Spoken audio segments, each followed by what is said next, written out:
When I was a teenager, my friends and I would drive to Larundel late at night. We'd sit outside the towering buildings, daring each other to get out of the car. None of us ever did.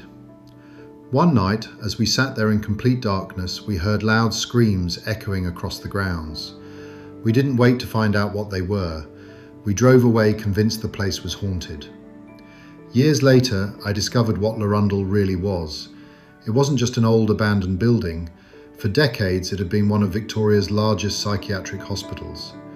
When it finally opened after the war, Larundel became home to hundreds of patients suffering from mental illnesses that medicine was still struggling to understand. Over the decades, thousands of Victorians passed through its doors. Some remained for only a few weeks, others would spend years here. For many families, admitting a loved one to Larundel was an act of hope.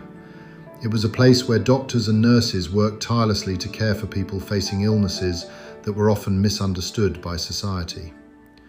Life inside the hospital was very different from the outside world.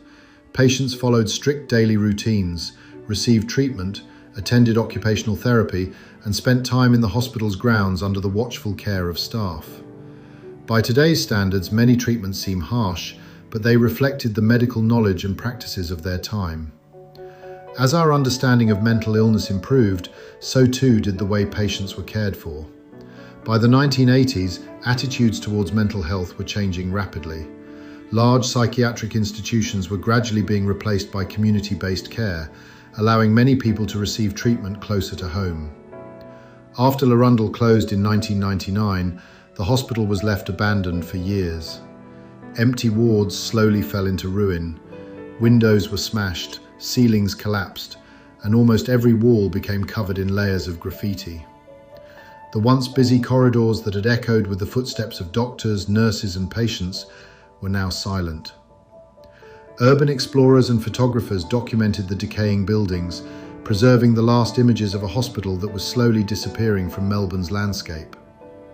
Most of the buildings were later demolished, bringing an end to one of Melbourne's most recognisable institutions. Today, apartments and cafes stand where hospital wards once stood.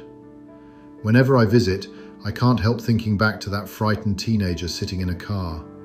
Back then, I believed the screams belonged to something supernatural. Now I realise they were a reminder that behind those walls were real people living through unimaginable struggles. Their stories may have faded from public memory, but they should never be forgotten.